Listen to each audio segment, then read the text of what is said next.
Welcome to the Cyber Business Podcast, where we feature top founders and entrepreneurs and share their inspiring stories. Now, let's get started with the show.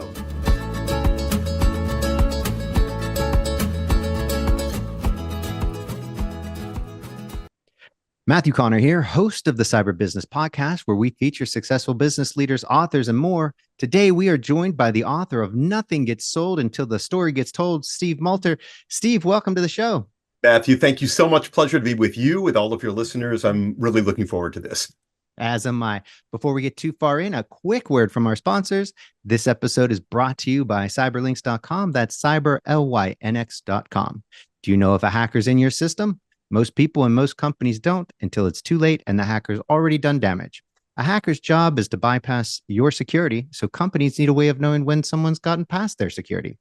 That's where CyberLynx intrusion detection comes in. With our 24/7 Security Operations Center, we monitor your computers, networks, and cloud accounts using a combination of AI and highly skilled cybersecurity technicians to detect any signs of attack or intrusion. So if a bad guy gets past your security, we'll know right away and be able to kick them out. Find out more at cyberlynx.com. That's cyberlynx.com. And now back to our show. Steve, thanks again for coming on. This is this one I've been looking forward to for a while. So thanks. And your book, which is out of focus, I don't know why. It's so crazy. That's all right. Yeah, right. There we go. Nothing gets sold until the story gets told. Fantastic, actually. So actionable, so good. Before I kind of drool all over your book here, let me ask you. So why this book and why now? So it's a great place to start, Matthew. The book was very much a passion project for me. I've spent a lot of years in this industry, in the corporate storytelling industry, speaking on behalf of major brands, Fortune corporations all over the country and around the world. And after putting in enough time, people said, oh, you know what? You've had all these phenomenal experiences. You've met a large number of C-suites from across a lot of large corporations. You should write a book. And I started to think, okay, well, that's a book that 9 people would be interested in reading. There's probably not a huge demand for what that is. And I started to think, well, what could I do that could be in service of other people who consider themselves to be either corporate storytellers or professional spokespeople, or maybe just the people within an organization who are asked to speak on behalf of their brand? How could I create something that would help to make them better communicators for their brand, more valuable to their brand leadership, and more confident within their own careers of telling a story that has deep meaning and that creates success, not just for the organization, but for their own teams and for themselves. And that was really the impetus for this particular book. And as you and I talked about a moment ago, the book wasn't ready until I knew that it wasn't just ideas, concepts for people to put into action, but also the methodologies to actually do it. It couldn't just be about, here's what you should do. It had to also include, and here is how you actually go and get that done. And it had to be accessible to as many people as possible. And I think we ended up in a good place, and your kind words are an acknowledgement of that.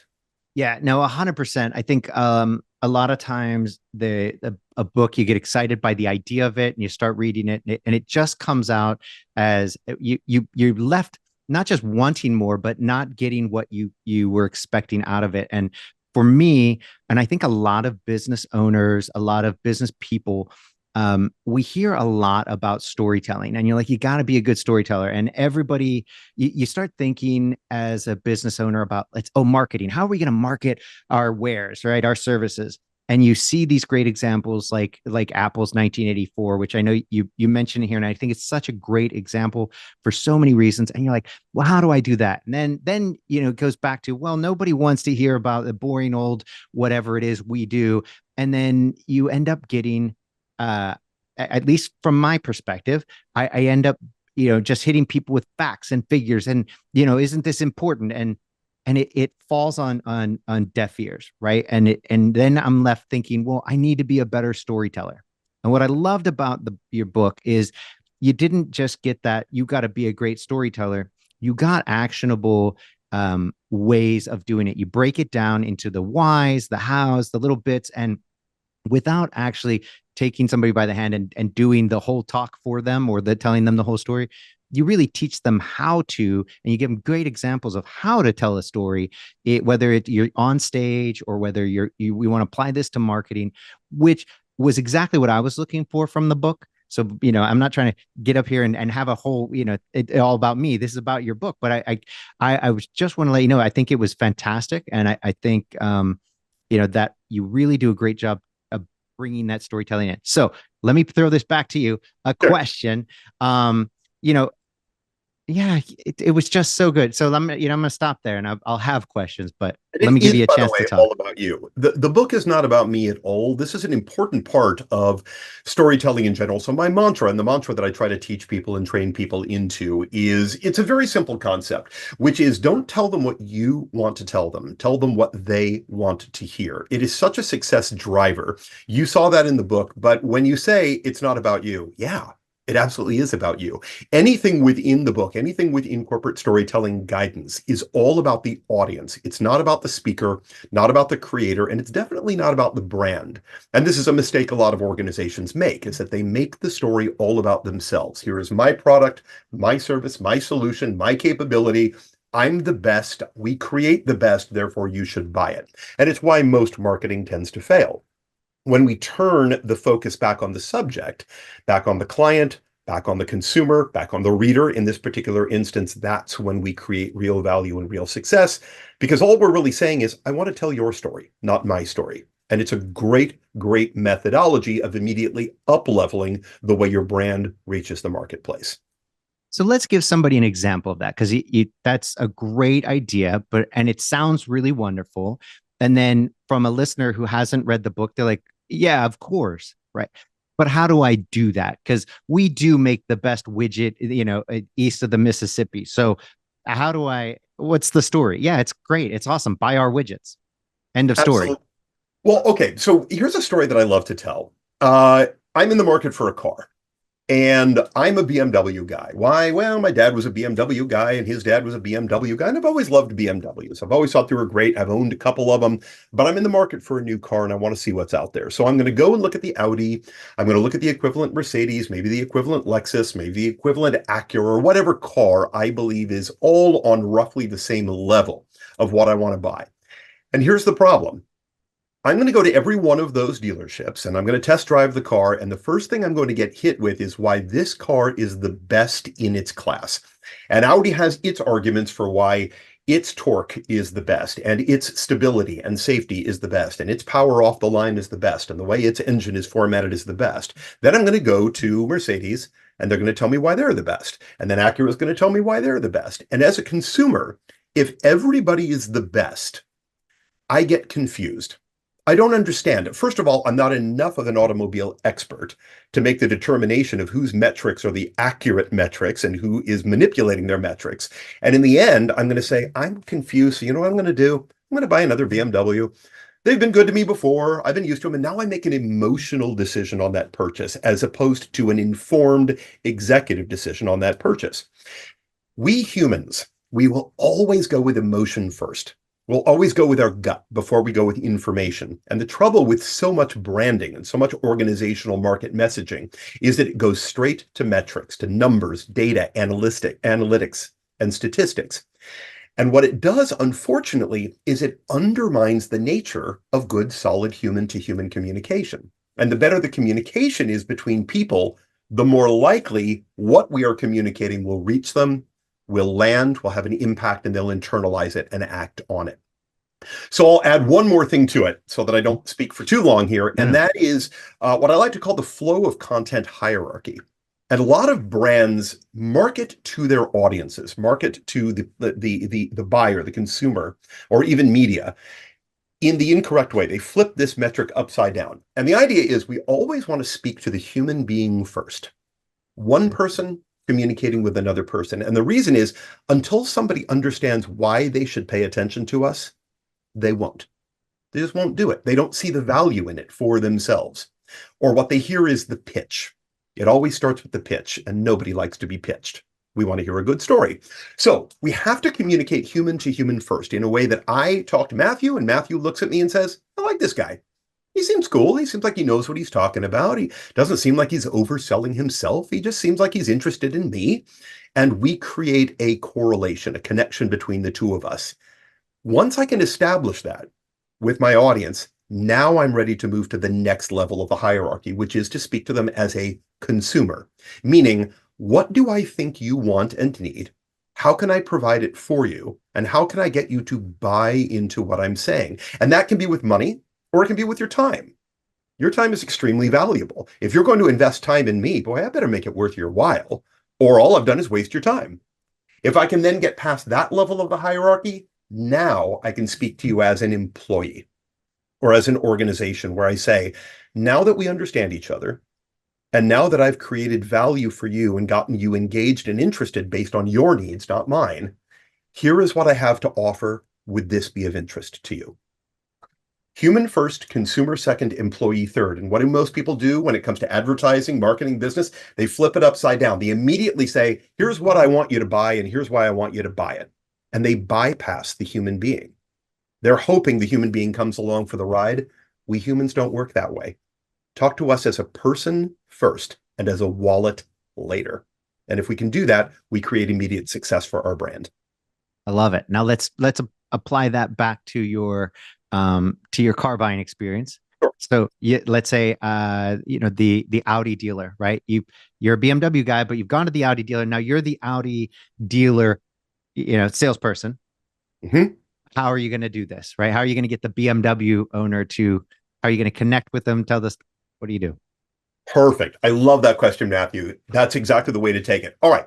So I'm the Audi dealer. My job as a good sales representative is to get to know, first of all, why is this person a BMW guy? What is it that this person's father or grandfather loved about their BMW, and what do you love? Why have you purchased them in the past? What do you look for in a vehicle? What is it that you want, and what makes you feel good about that particular purchase and ownership? Then I'm going to start to look for a way to say, okay, I agree with you. I totally understand BMW is a phenomenal vehicle. But let's talk about maybe some pieces of that puzzle that haven't been connecting for you, or maybe things that you've been looking for and hoping for, meaning why did you come and look at the Audi? Why didn't you just go and buy another BMW? Clearly, there's an aspect of you that thought, I don't know what I don't know. So let's go figure out what's out there and what might be available. This is what all people within all organizations are doing constantly, because their leadership is saying, go save us money, go cut a significant amount out of our quarterly budget, go and find a cheaper, better, faster, stronger way to do this. Even if you're comfortable with what you've been doing up until this point, you have an impetus to go out and see what else is available. And the wise business person on the other side of that conversation, on the other side of that equation, wants to find out, why are you out here searching around? And what is it that I can provide for you? How can I fill in the value gap? How can I make it easier for you to make a change in your decision? What are you looking for? And how can I be the one that supplies it for you? The way to do that is not, the Audi is just a better car, you want to buy it. You're going to lose your customer instantly if you do that. But if you get to know them as a person first, find out what their motivations are, their likes, their dislikes. Now, we can't always do this in a group format. If it's one-on-one, and we've got an opportunity to talk with one another, then I can do that. If I'm standing on a stage in front of a room full of 50 or 100 or 1,000 people, I can't get to know each one of them individually. So now it's up to me as a good corporate communicator, corporate storyteller, to figure out, how can I let these people know that I am in this for them, for their benefit. I'm here to create value in their lives, professional and personal. And if I can make that happen from the stage, or from the screen, or in a one-on-one conversation, that is how I get that in on a human-to-human level, which then allows us to discuss business on a more intelligent and receptive level. I hope that all makes sense. 100%. In fact, what I love about that is, so we recently started, and recently, I don't know, maybe 6 months or so ago, started using this sales training by this guy called named Matt Easton, and Easton University is his sales. And he basically, his entire approach is exactly what you're saying. He does it, obviously focused on the one-on-one sales, but it's exactly that. And he says things like, slow down at the beginning to speed up. And he's got a whole process of basically doing exactly what you just said over the last few minutes. And, in that one-on-one exchange, find out why they're there, what's interesting to them, why why are they looking at Audi when they're normally a BMW, and dig into them as a person and find out what's motivating them, and what they're trying to accomplish, you name it.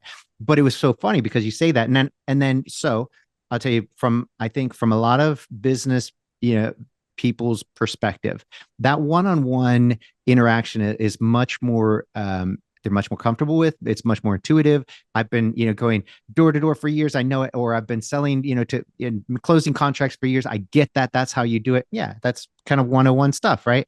Kind of. But yet, for so many people, they get 101 wrong, and just running straight to the bottom line of we're better. So I love that you did that. And I think the real challenge for so many is, how do I do that from the stage? How do I connect with an audience? You hear it, connect with the audience, know your audience, connect with your audience. Okay, I can connect with one person well, right? I got it. Like, that's great. How do I connect with 100 well? So how does one go about that? Again, great question. So what I always say is play to humanity, right? And I know I sound like a broken record here. Human to human, personal, personal. It makes so much sense. So most people will hit the stage or hit the conversation running. They have a limited period of time and they want to immediately get to content because their view is, well, I have so much to share that I can't really take any time for the audience, and when I say audience, it could be one person, it could be 1,000 people, for the audience to get to know me and understand me first. I don't have the time. I got to go straight to the numbers, straight to the data. And unfortunately, it's proven to be an unsuccessful path because, as I said before, until people know why they should pay attention to you, they won't pay attention to you. They have to see the value in it for themselves first. And the best way to establish that value is with that level of recognizability. So if I am the person who is going to get investment funding for my brand startup, or I want to scale my organization up to the next level, and I've got a meeting with a potential partner who is going to give me the ability to scale properly and be able to serve the market better, more intelligently, whatever your motivation happens to be, if the beginning of the conversation is about showing who you are at your core, about demonstrating the reason you are there in the room and in the space with that person, and if you can then make it about them instead of about yourself, you create someone who is not only recognizable, but somebody who is accessible, who is likable, who is approachable. What an audience needs, whether, again, it's an audience of one or an audience of 10,000 people, what an audience needs is to look at the person who is communicating to them and say, I know who that person is. I get them. They make sense to me. I feel a correlation. They understand me. They understand my reality. They understand my world. I'm more interested in what they have to say. And until that point, they're not ready to onboard that information. And what's interesting is a little short sidebar story. It goes back to this whole concept of corporate storytelling. So that concept started actually about 125, 130 years ago. In 1895, it started with Deere and Company. So for anybody who knows John Deere, tractor company, by that point, by the late 1800s, John Deere had long since passed away. And the people who were running the company, they looked around and they said, all right, we manufacture farming equipment and tractors, and we live life on the land. And we understand our customers. We know who they are. We're very lucky to have them. We're number one in our marketplace, but we're seeing sales start to lag and people are getting a bit bored with our messaging. So what do we do? And they came up with a concept to start a publication, really a newsletter. It was a magazine called The Furrow. And this was in 1895. And The Furrow was the first to use what was known at the time as content marketing. That has since become corporate storytelling or storytelling marketing over the years. But the idea was, we can't just keep pitching tractors and connectors and rakes and things like this that we've been selling for all these years because they all know it. They've heard it. They're bored by it. So instead, they decided to use this publication to tell stories about what it was like to live and work in American farming. What was the daily existence like? What happened when you woke up in the morning? What were the challenges that we faced? What were weather concerns or psychological concerns for a farmer, family concerns, sales concerns within the marketplace? And by telling these stories of life on the land, what they found was their readers said, man, these people understand me. They get my world. They know what I'm about. They know what I think of when I wake up in the morning and what I'm worried about when I go to bed at night. And I love that. They understand me. And guess what happens? Sales follow. It becomes a more trusted brand, or it renews trust in the brand that people might have lost when they were just being pitched a whole bunch of farming products. Flash forward 130 years or whatever it is, and we find ourselves here today with corporate storytelling. The concept is exactly the same. When you communicate with somebody else in a way that they say, boy, that person gets me, all of a sudden, whatever follows, they are receptive to, more likely to internalize, and more likely to take action on. And that's a lot of verbose methodology that I just threw at you, but I don't think so at all. In fact, I think it's fantastic. I love how you pulled that together. And I think I think the thing that it leaves people wondering as let's say a business owner, how do I get to that point? How do I, yeah, and you hear it a lot. You hear this, you got to know your clients, you got to know their stories. You got to, okay, how do we do that? I mean, you've got, how, how do you go about that? Yeah, you know your clients, but how do you really get to that level where you you're telling their stories and people are like, oh, they get me? How do you get what do you have? Is there you have some recommendations? Is it like, yeah, just take it, talk to your clients, get to know their stories, or ask them. I mean, what's the idea? How do you, as a business owner, is working day in, day out, you're pumping out your widgets or whatever? What should you do? Go talk to some of your clients and be like, hey, take them to lunch, ask them their stories. How have our products and services, helped you? What do you recommend? oh, I'm so glad you asked that. And it's interesting, right? Because what you just said right there, if I were to tell somebody that, go take your client to lunch, ask them about themselves, I know exactly. Salespeople would look at me like I have ferns growing out of my nose. They would never buy this for a minute. They would say, this is a waste of my time. I've got a bottom line that I have to meet, and I've got quarterly profit margins that I've got to be able to hit, and I've got to report back to my leadership on bottom line sales. So the idea is not to force the issue of good communication. The idea is when you get in a room with somebody, and this is so much easier said than done. Some people are naturally better communicators than others. Some are more confident, some are less confident.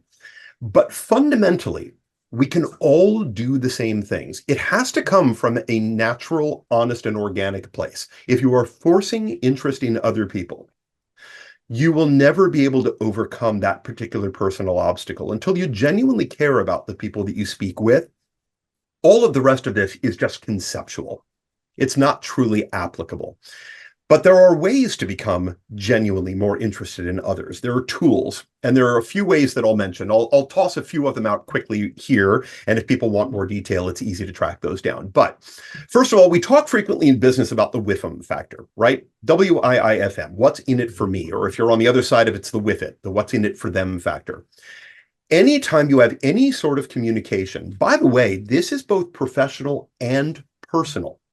When there is something that you want to communicate, you always want to open up your thought process or your communication process by not thinking, what do I want to say?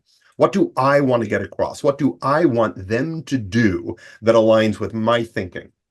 It's always got to be, what can I say that improves their world, that creates value for them, that lifts them up, that makes them look better to their leadership, or within their relationship that makes them look better to their spouse? Or what can I do to serve others? And if we start every communication from that perspective, looking at the other instead of at ourselves, already we have set ourselves apart from 98% of communication that we hear on a daily basis. The second thing that we can do is what Yuri Hasson of the Hasson Laboratory at Princeton, if you've ever seen his 2016 TED Talk, it's amazing. It's called This Is Your Brain on Communication, and it's just a terrific, terrific TED Talk. But Hasson talks about how we can get others to experience something that we ourselves have experienced if we build something around a shared narrative. So let's say you are into golf, and you know that I'm into golf. And instead of opening our communication on, I want you to buy my widget, we talk about golf for a couple of minutes first. Well, we've already established a mutual experiential balance between the two of us. Now, is that about the widget? Does it lead to sales in the end? No. It's about trust. It's about credibility. It's about likability and accessibility. And we can find ways to add that in. But now let's say that we're on stage in front of a large group of people, and I can't talk about golf to 1,000 people, maybe only 40 of them golf, and the rest of them don't. So how do we get more generic? And I always say there are three targets of highly successful communication. Three things that we want to make sure every piece of our communication conveys to the person we're talking to or the people we're talking to. Number one is we create differentiation. What am I going to share with you now that is not the same thing you've heard over and over and over and over and over and again? How can I allow you to walk away from our conversation saying, that's cool. I learned something. I ended up in a different place where I started. If I can create differentiation for you, I win. Because you win. I've helped you get to someplace new. And by helping you, I've helped myself. So that's the first target. Second target is clearing an obstacle out of their path. What can I say or do that says, I get a sense of what's getting in your way. You want to get to that next level, but there's something blocking you from doing it. And that block could be a massive boulder in your path. It could be an annoying pebble in your shoe that you just can't get rid of. And if I'm the person who can say, I think I can help you remove the pebble. I think I can make your life a little bit easier, a bit more comfortable. Would you allow me that opportunity? Again, I've made it about them, not I want to sell you something that will make your life better. It's I would like to be able to help you. Again, creates that trust and stability. So that's target number two. Target number three is motivate someone to take action in some way. How can I show you, demonstrate my passion to you in a way that inspires passion about the same topic or same idea? Because if I can get you excited, I might be able to get you to do something, to take action on our engagement.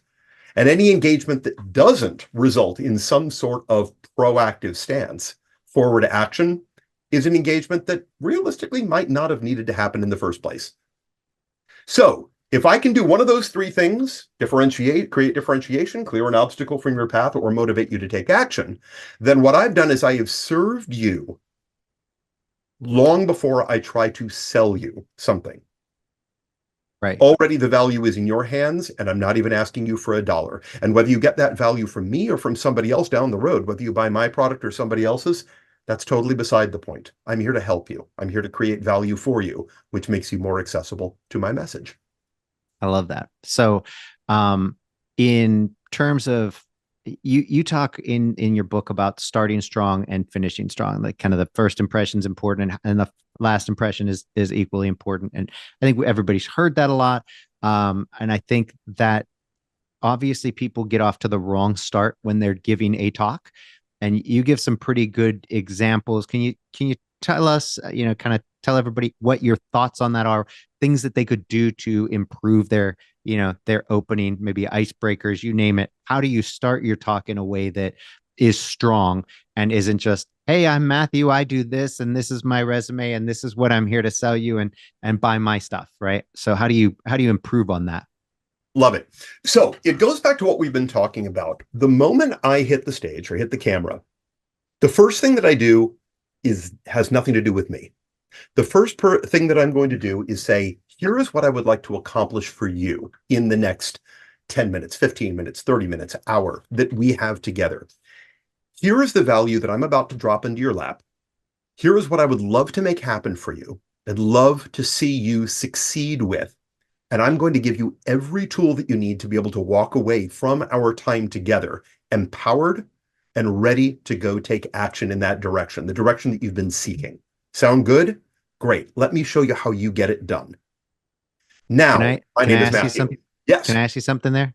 Mm-hmm. So, I love that. And then, because you hear that a lot when it's like, hey, putting together a webinar or a talk, right? And then I think there are questions as to, should you, because obviously you're probably there to sell them something. Do you tell them that I'm going to give you this opportunity, and at the end, I'm going to give you do you even mention that at the beginning? Do you wait till the end?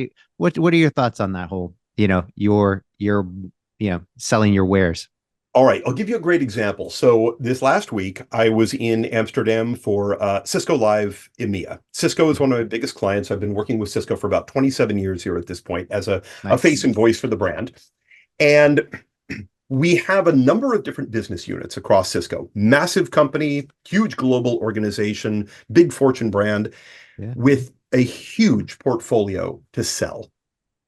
And what I always do is I never sell any single piece of the portfolio. What I'm selling to them is a way for them to improve their methodologies and their lifestyle, both personal and professional lifestyle. So let's say we're talking about security. You talked before about CyberLynx. You talked about making sure that we keep people out of your network. Well, this is a very big part of what Cisco does. So let's say we're on the security side. And Cisco has a number of different products within its security portfolio, whether we're talking about Thousand Eyes or we're talking about Umbrella or all of the different security products within Cisco. The goal is not to talk about the individual product that you can purchase. The goal is to say there are all of these things that you could be doing today to improve your status, to block any sort of impasse in behind the firewall or into the network, to be able to stop the hackers in their tracks or whoever it is that we happen to be talking about, how we can implement Gen AI or all of the different potentials and possibilities. But the goal is not to say, so you should go and buy this product. The goal is to say, we've got a lot of things available to you. What do you want? How can we customize this and fit this directly to you and your individual needs within your team? What do you need to say to your leadership in order for them to say to you, go, make it happen, and give you the budget and give you the freedom to go and make that occur? If we can do that, that sort of conversation is about the listener and not about us at Cisco. That is how we can immediately begin to improve our levels of communication. The minute we talk about our brand, our product, we lose people. They go away, they vanish, because everybody's telling them a story about how they are the best methodology of support for their security apparatus. Yep. Instead, make it about the person you're talking to. Let me tell you your story. Let me tell you what you want to get accomplished. We are here to help. Just let us know how, and we'll customize it for you. You name it. I love that. That is Cool. absolutely fantastic, because I can't tell you how many times I've heard kind of both ends of the coin, or both sides of that coin.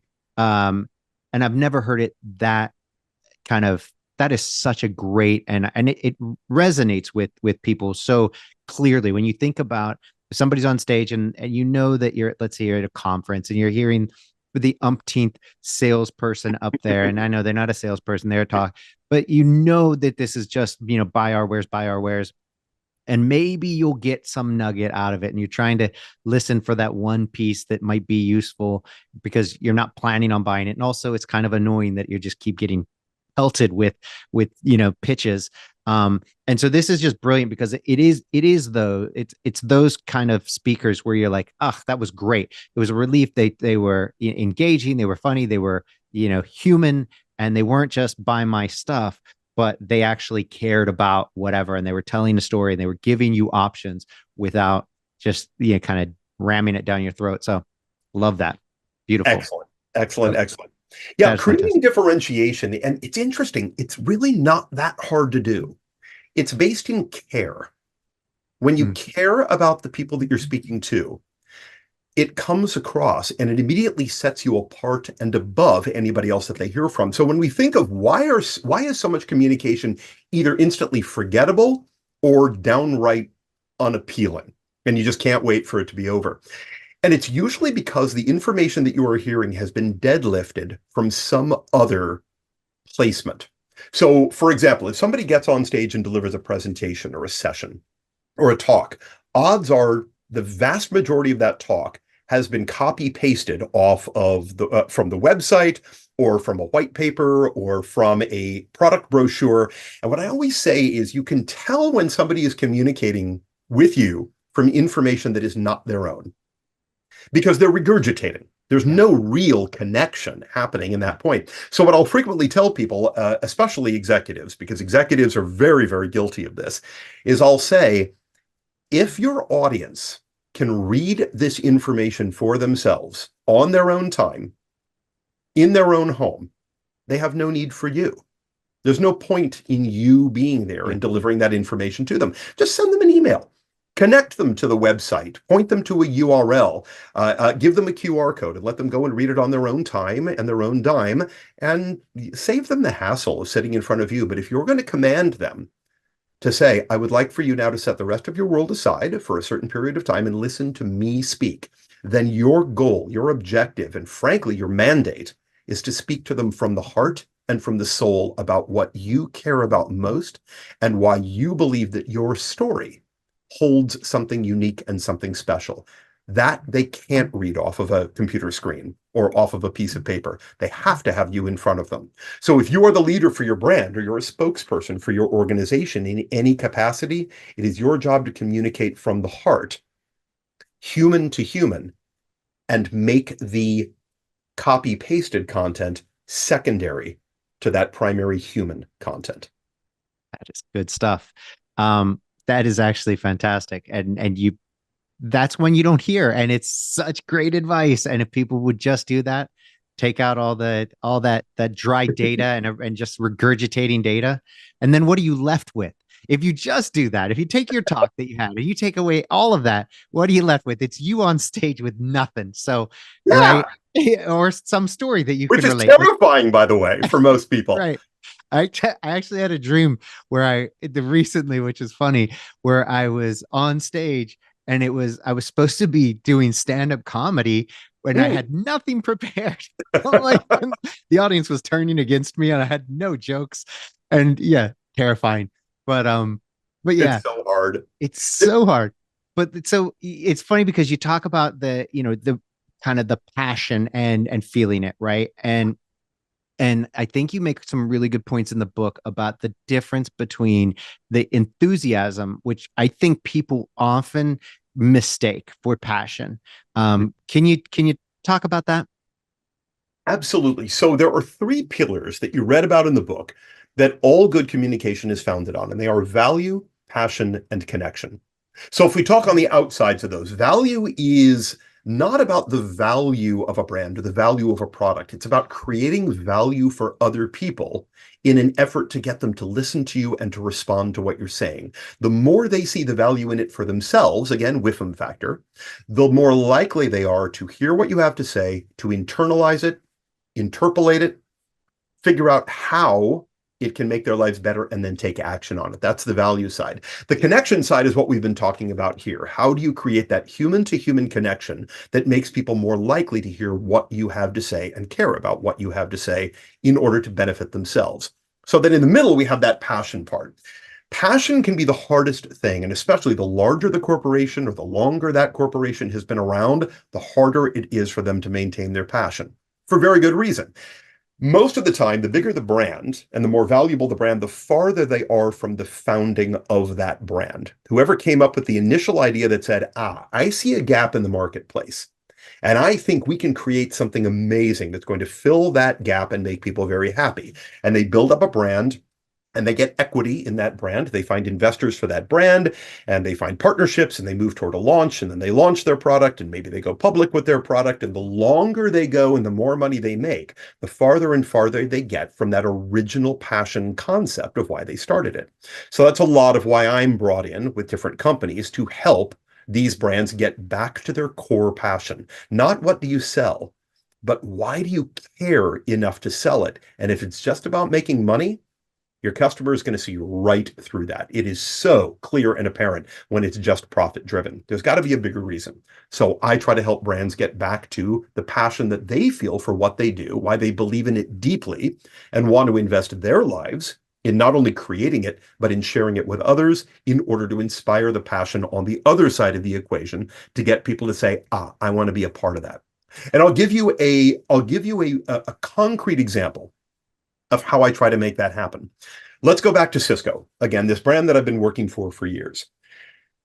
Cisco is not number one in most areas. So if we just go security, there are a number of people who will say, okay, well, Cisco's been in the security game a long time and offers a lot of products. However, when it comes to one specific area, let's go with firewall, right? Whether you believe that firewall is current or firewall is past date or whatever it happens to be, a lot of people will say, Cisco has a firewall product, but there are these three other products that actually do a better job on firewall. So what I have to do is work with the folks at Cisco to say, okay, how do you stand up against that? Because if you just say, no, ours is better, nobody will listen to that story. They already believe the others are better. Here's a methodology of what you could say. And this just comes from something that we did some time ago. Where I said, all right, what if instead of saying that we are better, It's saying, yeah, those three companies are phenomenal. They do a great job. Here's the challenge, though. When you go to your leadership and say, I would like to change our investment and go with this security provider, they do one thing right now, and they do it very well. What happens in 5 years if that company has been purchased by another organization or is no longer in the marketplace? What do we do with our investment? Cisco's been around a long, long, long time. And while they may not be the best, you know what they are? Reliable, consistent, huge, responsive. We can take our security product and mold it to what you need over time based on our depth and breadth and core industry knowledge, which means we're an incredibly safe investment for you to bring to your leadership, and you don't have to worry that the company that you convince them to invest in might go belly up or might get sold off and become a non-entity a few years down the line. How about if we pursue that market? We make it easier for that particular IT leader to go back to their leadership and say, all right, Cisco may not be number one, but they're a pretty close number three, and they're incredibly reliable and incredibly responsive. How about if we take our investment in that direction? It's all about the mindset of the storytelling, because when you have to be number one, you've always got a target on your back. But if you can be reliable, responsive to your audience, always there for them, no fear, something goes wrong, we're going to help you correct it. And even better, if I'm on the Cisco side, and again, sorry to keep playing on them, but what I can say as Cisco is because we are a network provider, what we specialize in is allowing every application you utilize to communicate with and connect with and interoperate with every other application you purchase. So if you purchase from 15 different manufacturers, every one of them is going to be proprietary. When you work through Cisco, they all speak to one another, which gives you full stack observability depth. And now you can make sure that every app you have speaks to every other app you have and helps to build up your brand. Sound like a good plan? Good. Let's find the apps that are right for you. I love it. Yep. I mean, there is the whole nobody's ever been fired for buying Cisco or for recommending Cisco. So absolutely. Was that yours? Did you come up with that? No. I can't take even remote credit for that. Those are people who are far smarter and more and more engaged. I don't know about that. You've got this down pretty well. That's pretty good. So, all right, let's talk about you talked about digging deeper, and you hinted on it there earlier, and I'd like to dig deeper in that. So what do you mean by that? For those who aren't familiar, and then, on top of that, how does one go about doing that? It's a great idea, but I think the implementing, let's say you're an executive, looking to dig deeper on their purpose, let's say, what's the exercise that you would go through with somebody to help them dig deeper? Maybe they can just have somebody do that to them. Excellent. So let's go back to the book. You read this story in the book, and I'll quote one of the stories that I love to tell. I was working with a company that makes, among other things, surgical gloves, surgical latex gloves, and all the different other chemical compounds that go into these gloves. And it was very hard for me to work with their ELT on telling any story other than we build the best glove and we build it for the best price and you ought to buy our glove. That's where I was when I arrived within the organization. And so what we had to do is sit down and say, all right, here's the problem. There are a lot of gloves out there, and we know that most people are going to make their decisions based on price. Who is the most affordable? And you are not the most affordable. You just aren't. You're a bit more of a boutique organization. And even though you create a phenomenal product, for anybody who has to justify the bottom line back to their budget decision maker, whoever that stakeholder is, they're going to have to tell a better story. What story can we tell? So this is what I talk about in the book, is let's stop worrying about all of the technical aspects of our glove. Why are you in this business? Are you just in this business of selling gloves and other medical supplies in order to bring home a paycheck? Because if you are, you can't communicate on behalf of this brand. The customer is going to see straight through that. They know exactly why you're there. You're just trying to justify your solid income, and you're trying to prove value to your shareholders. And frankly, your customer could not care less about either of those things. What do they care about? As we know, they care about themselves. They care about their story. How can we change the story around gloves? And the way that I help this particular group rediscover their passion for why they do what they do is I said, what does a glove mean? And let's get personal. Take a step back from sales and think about, what does the right glove mean on the right hand? How does it affect you personally? And we started to do some brainstorming and some whiteboarding, and we ended up going round and round and round with 100 different ideas. And the top things we came away with is a glove can allow a parent in a neonatal intensive care unit to actually have physical contact with their own child. No glove or the wrong glove can kill the child. It can destroy the relationship. It can ruin lives. We talked about how a school nurse needs to have a reliable glove in order to treat the children in that elementary school and make sure that they're okay if one of them gets cut or one of them gets infected or one of them is ill, and we don't want that illness to spread throughout the school. We talked about how gloves can be used by cleanup crews at Disneyland. The people who go through at all hours picking up every piece of trash, some of which have sharp edges, some of which could be a Kleenex that was blown into by somebody who has the flu, who's walking around the park that day. The glove can make the difference of whether or not somebody can actually do their job and bring a paycheck home to feed their family and pay their mortgage and maybe take a vacation of their own to Disney at some point or somewhere else. And we had to get to the human side, the passion of why we make and why we sell gloves and medical equipment. Don't talk dollar signs. Let's talk about what this means to us personally. And what was fascinating through this 2-day process that we went through with this group of executives is they walked away so proud to be in this business of selling gloves, but helping them rediscover that passion and remind themselves how they ended up in these jobs in the first place. It was a very long trek, and we were able to watch it happen in real time together. And everybody walked away in a very different mindset than they started out in. That's what this can do. And anybody listening right now, if you're running your own brand, whether that's a one-person organization or a 100 or a 1,000-person organization, take that time to step back and remind yourself, why do I do what I do? And why am I doing it for the benefit of other people? And if you can figure that out, you will instantly start to change the way you create corporate storytelling around your brand. I love that. It took me the longest time. So I'm an old Army guy. Not that old, but I was in the Army for 10 years when I was much younger. And the thing that I loved even as a kid growing up, playing with Army men, the thing that I loved about the idea was defending your country. For whatever reason, it struck me, it worked with me, and it just resonated. And I was like, yep, got to do that. So as soon as I could, I went off and did that. Loved it. I got to do some really cool stuff with the intel community and the airborne, and we had so much fun. Not every day's fun in the Army. Don't get me wrong. Most of them aren't, but I really enjoyed the mission and what we were, out to accomplish. When I got out and I started CyberLynx, it took me the longest time to realize that the thing that I loved about CyberLynx is I've extended that mission that I loved in the Army of defending the country, and now we're doing it now in the country. But we're all of these people are coming after U.S. businesses for ransomware and cyber attacks, and we're defending their way of life. I mean, we're literally defending their companies on a daily basis, keeping them safe from the bad guys who are out to destroy their company and take their money and their way of life. Fantastic. It took me forever to figure that out, like 10 years. And it just, and I was in a conversation with somebody, and it just dawned on me. I was like, oh shit, that's why. It's like, oh, dummy. I love that. First of all, thank you for everything that you've done. And I'm glad that you shared that story as well, because I think it has huge value. And even everybody listening to you talk about it in that way. And I don't know how often you get to talk about it in your conversations, like the one that you and I are having now. Yeah. It is so important that people hear, because your passion comes shining through on that, Matthew. We hear it and we're like, well, yeah.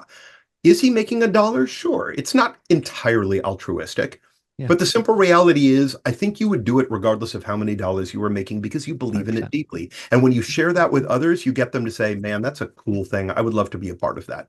And the more you can do that, the more likely you are to create good business for others, which ends up coming back to you tenfold. As I said at the beginning, this is a service business. Running a good company, a good brand, is about service. It's not about profits. Serve people and the profits will come. It's that whole concept of never chase $1. Do what you believe in deeply. Do what you are passionate about, and the dollar will chase you. It will happen. I couldn't agree more.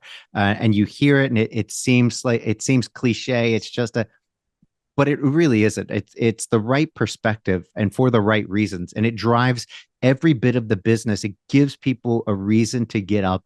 It makes it the glove people. Imagine how much better their daily life is getting up after digging deeper with you and realizing, man, gloves isn't just some boring, whatever plastic rubber thing. This is, where we're just trying to pinch every dime and nickel.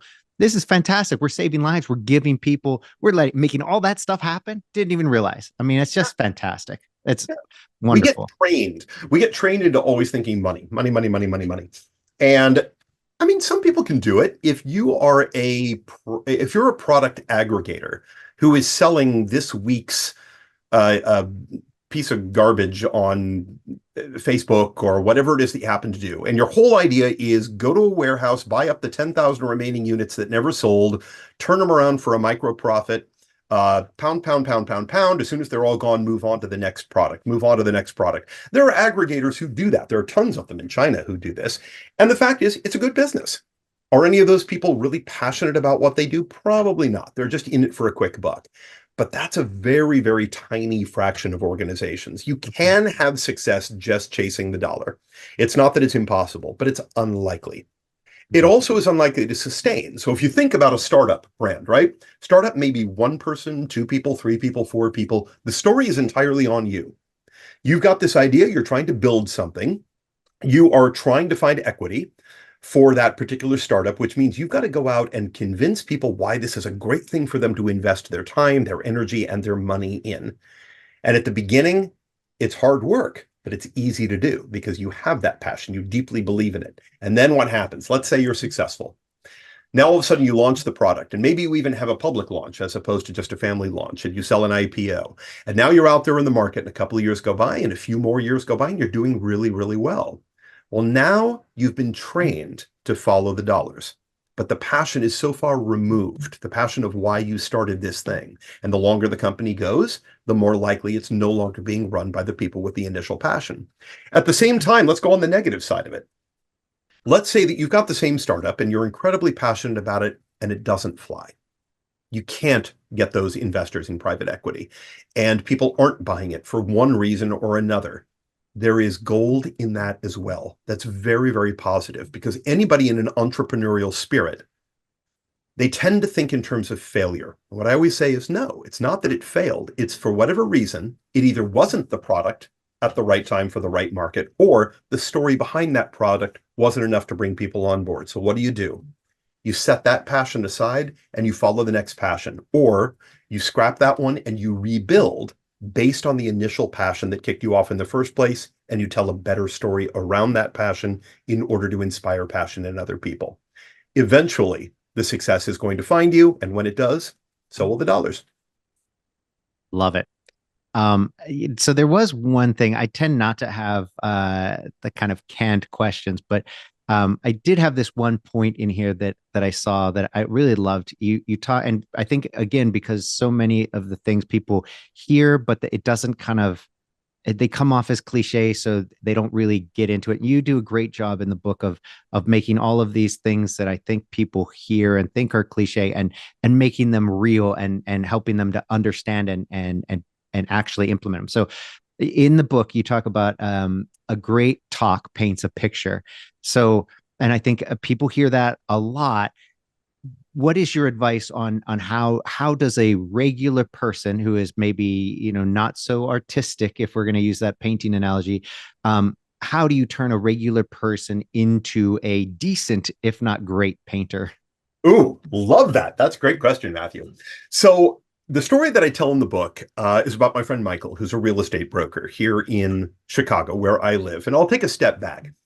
What Matthew is talking about here is the idea that a great sale or a great marketing pitch comes in the form of looking at your audience, again, whether that's an audience of 1 or an audience of 500, it doesn't matter. But it's the idea of, let me paint a picture of what your success could look like. And let me paint you right into the middle of it. You are the star of the picture, not me, not my product, not my company, you. You are the star of the picture. This is what Apple does so brilliantly. A number of companies, Nike, McDonald's, Budweiser, they all do it beautifully. But if we take Apple as an example, you will drive by a billboard, and the billboard is a beautiful photo. And underneath it, it doesn't say the qualities of the camera, the phone that it was shot on. Doesn't tell you how many megapixels are there or what kind of power that it takes. You know what it says underneath? This photo taken by, and then whoever is underneath it, right? So this photo is taken by Matthew Connor using the iPhone. I make Matthew Connor the star of my Apple story. And what it's saying is, imagine this world where everything is not only accessible to you, but you hold the power in your hands to connect with anyone, anywhere, at any time on a universal platform that has no proprietary aspects, that makes your life single button easy, touch, done, and that interoperates with every other application in your life. Doesn't that sound like a cool place to live?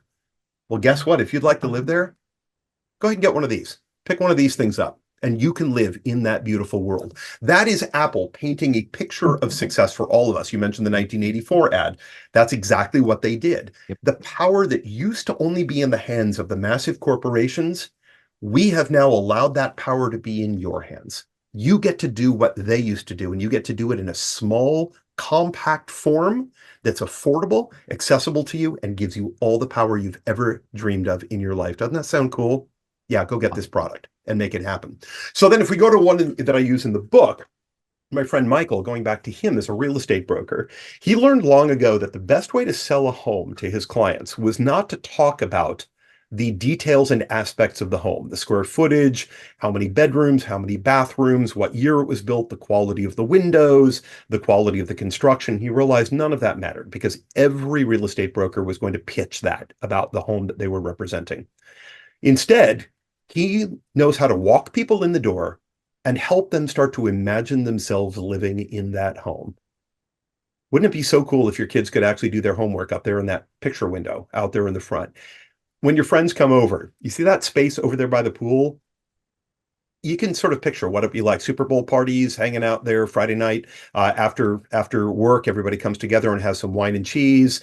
This bedroom right over here, what's really unique about this, I've always thought is, you know, what if I've seen your home? What if you do this over here and this over here? And all of a sudden the client starts to say, ooh, I would love to see my stuff in this space. Oh, that picture that we have, that really bright one, that would look so good by that fireplace over there. And oh, my kids would love this area of the home. Now the quality of the home, the construction of the home, the details of the home become less important compared to the emotion of the client saying, I see myself and my stuff in this space. And that's how you generate an offer on that particular property. That's what we mean by painting a beautiful picture and painting your customer or your client or whoever you're speaking with as the star of that picture and inviting them to live in it. Love it. Now, we didn't discuss this. I don't know this, one way or the other, but as I read through the book and I think, all these businesses, and clearly you do it for Cisco, do you offer services like this for smaller businesses where you can come in and be like, hey, look, let's just go over what are you stuck on, maybe digging deeper, things like that, or finding their passion and then digging deeper on that. And, is that something that you do with small businesses, or is it purely big business and the book? Oh, Matthew, no, the smaller the business, the more fun. Because a lot of times I don't get access. The larger the company, the less access I have to its executive leadership, right? It's only I'm frequently hired by the new CMO. That's one of the first clients that I'll get. They arrive at the organization based on a massive and successful history. And they arrive at the company and they say, we are telling the wrong story to our marketplace, or man, we have gotten so stagnant. We're not exciting or engaging people anymore. We need some help and some support in helping to tell a better story, and they'll bring me in. And that's great. But I usually don't have then direct access to the CEO or to the head of the sales department. I have to beg for that. When I go in with a small group, I get direct access to everybody. Now we can all sit in the room together.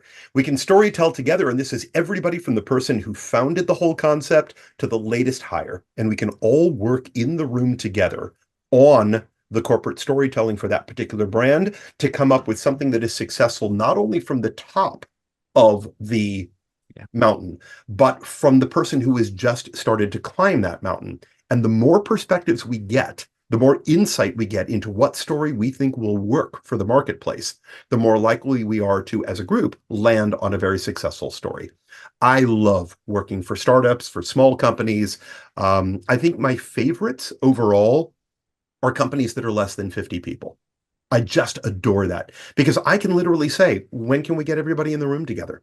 When can we get a room full of 30 people and let's spitball together for a few hours? And then I can break off and work with the individual units within that organization to make sure that they are hitting their core targets and doing what they need to do. But first, we can have a group conversation. So yeah, small is brilliant. It's like Congress, right?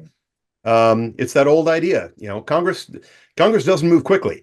535 people to convince, really challenging. Put me in a room full of 3 or 4 people, boy, we can get things done rapidly.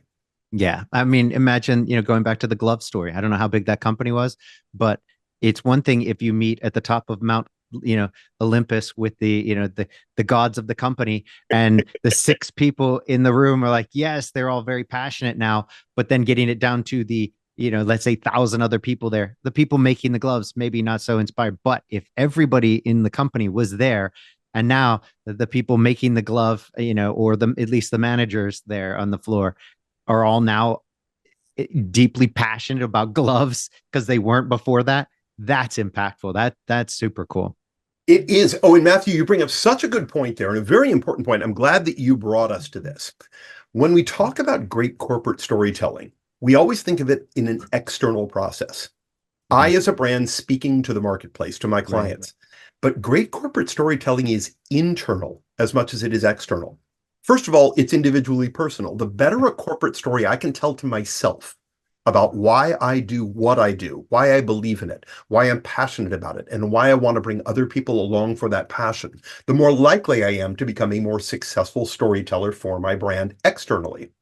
Same thing with working within the teams. So as you just said, if we can create a better corporate story together for a brand, something that is more inspiring, something that's more motivating, something that is more sustaining, and that's more succinct, successful, and consistent across the company, then the easier it is for leadership within that organization, all the way from the ELT down to an individual team leader, to go to the rest of the team and say, let's readdress what it is that we're trying to do and why we are trying to do it.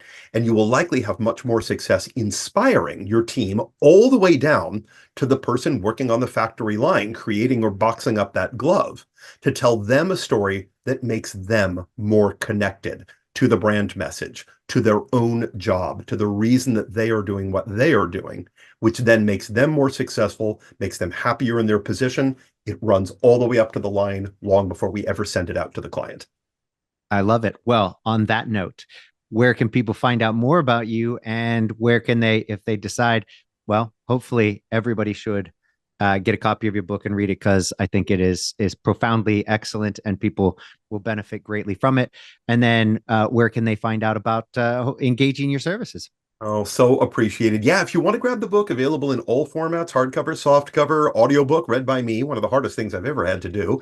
I wasn't going to do it myself, but somebody convinced me to, hopefully for, right or wrong, whichever it happened to be, or ebook right as well. And you can find it at all the regular resources. If you want to reach out to me, and if there's any way that I can support you, help you, guide you, or just applaud you and be your cheerleader, I'm easy to find. The name of the company is Steve Multer Corporate Storytelling.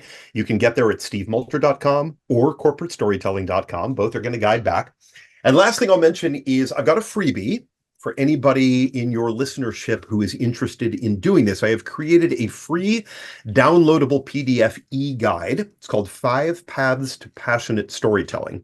And no matter who you are, what your job title is, your socioeconomic status, your education status, the amount of speaking that you've done, whatever it says on your business card, doesn't matter. Anybody can apply any of these 5 tips and tricks to instantly start up-leveling the quality of your communication. So if you want to pick up that 5 Paths to Passionate Storytelling e-guide, very simple. You're going to go to the website, corporatestorytelling.com/guide. Just remember to add /guide at the end. And then there's a code. The code that you're going to put in is sold, told, 23, all lowercase, all one word, Sold Told 23. And then you can download that e-guide, and you can also subscribe to my Tuesday outreach. I do a Tuesday tips and tricks about better methodologies and aspects of corporate storytelling. You can be a part of that as well if you'd like.